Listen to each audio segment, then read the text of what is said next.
News, सच जरूरी है। नमस्कार, एमएनएस न्यूज लाइव में आप सभी का स्वागत है। मैं हूं आपके साथ अर्शी अंसारी। आइए देखते हैं देश और दुनिया की तमाम खबरें। प्रधानमंत्री ने बिना भ्रम के कड़े फैसले किए, अमित शाह। रजनी की राज्यसभा से निलंबन अवधि बढ़ी। विपक्ष के अड़ियल रवैये से कामकाज हुआ प्रभावित। आइए देखते हैं खबर विस्तार से।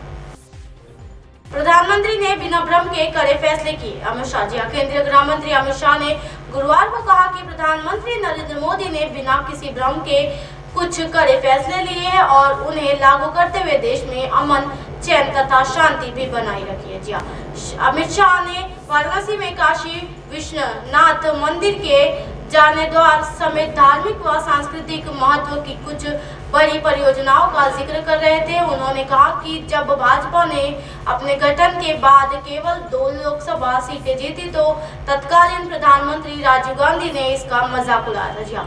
लेकिन अब भाजपा की देश के 16 राज्यों में सरकारों के और सांसद के 400 से अधिक सदस्य हैं। शाह ने कहा कि जब भी भाजपा में सत्ता में आई है तब भारतीय संस्कृति को जबरदस्त बढ़ावा मिला और ये दुनिया भर में लोकप्रिय हुई। जी हाँ, शाह हनुमान जयंती के अवसर पर गुजरात के बोटाड जिले के संलग्नपुर गांव में श्री कष्टभंजन देव मंदिर में नवनिर्मित एक विशाल रसोई को उद्घाटन करने पहुंचे थे।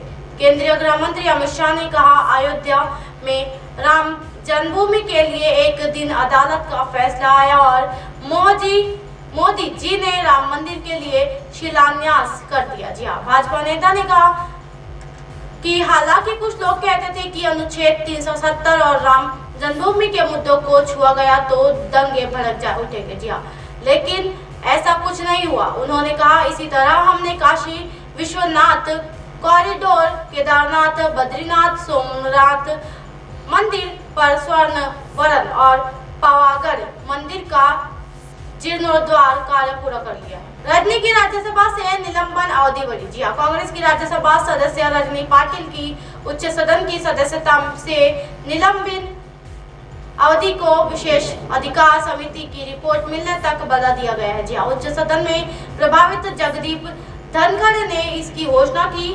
पाटिल को 10 फरवरी को वर्तमान बजट सत्र की शेष अवधि के लिए निलंबित कर दिया गया था। जी हाँ, सभापति ने पाटिल की निलंबन अवधि को बढ़ाने की घोषणा गुरुवार को उच्च सदन की बैठक को अनिश्चित काल के लिए स्थगित करके ठीक पहले की धनखड़ ने कहा। 10 फरवरी 2023 को यह निर्देश दिया गया था कि रजनी अशोकराव पाटिल को वर्तमान सत्र के शेष समय के लिए निलंबन कर दिया जाएगा। जी हाँ, क्योंकि क्या हुआ था निलंबन। जी हाँ, कांग्रेस सदस्य रजनी पाटिल को राज्यसभा की कार्रवाई की वीडियो रिकॉर्डिंग कर उसे सोशल मीडिया पर पोस्ट करने के लिए बजट सत्र की शेष बैठकों से निलंबित कर धनखड़ ने 10 फरवरी को उच्च सदन में इसकी घोषणा की थी।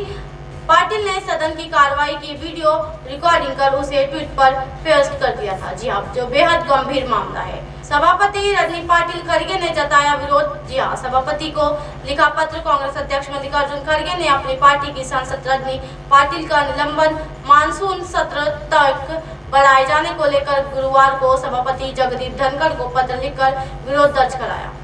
विपक्ष के अड़ियल रवैये से कामकाज हुआ प्रभावित। जी हाँ, संसदीय कार्य राज्य मंत्री मेघवाल का आरोप, सांसद में बजट सत्र के दौरान दोनों सदनों में गतिरोध और हंगामे के कारण काफी कम विधायी कामकाज होने का ठिठुरा विपक्ष पर फोड़ते हुए सरकार ने गुरुवार को कहा कि इसके लिए उसका अड़ियल रवैया जिम्मेदार है। जी हाँ, संसदीय कार्य राज्य मंत्री अर्जुन राम मेघवाल ने संवाददाताओं से बातचीत में दावा किया है कि सरकार ने संसद की कार्रवाई चलाने के लिए काफी प्रयास किए और कार्य मंत्रणा समिति यानी बीएसएससी सहित विपक्ष के साथ 10 बैठकों की, लेकिन विपक्षी दलों के अड़ियल रवैये के कारण गतिविरोधी दूर नहीं हो सका। जी हाँ, संसद के बजट सत्र की शुरुआत 31 जनवरी को हुई और पहला चरण 13 फरवरी तक चला। जी हाँ, सत्र का दूसरा चरण 13 मार्च से शुरू हुआ। बजट सत्र का दूसरा हिस्सा सत्ता पक्ष एक विपक्ष के अलग अलग मुद्दों को लेकर अपने रुख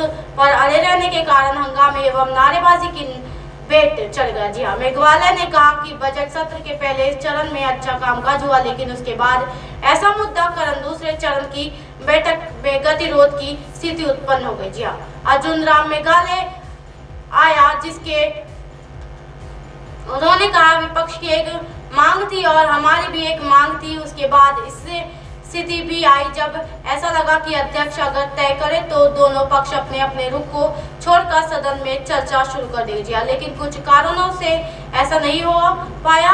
मेघवाल ने आगे कहा हम अपने रुख से पीछे हटने को तैयार थे, लेकिन विपक्ष के रुख अपने पर अड़े रहने के कारण कार्रवाई नहीं चल सकी। अब आप हमारे चैनल को आपके मोबाइल पर भी देख सकते हैं। मोबाइल ऐप पर देखने के लिए प्ले स्टोर से MNS news TV app download करें। इंस्टा, लिंक, ट्विटर, हाईकुक, फेसबुक और कई सोशल मीडिया के प्लेटफॉर्म पर हमारा चैनल उपलब्ध है।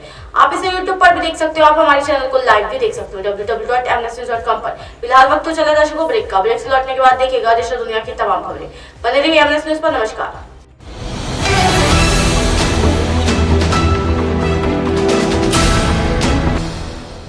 ये है MNS न्यूज नेटवर्क और आप देख रहे हैं MNS न्यूज।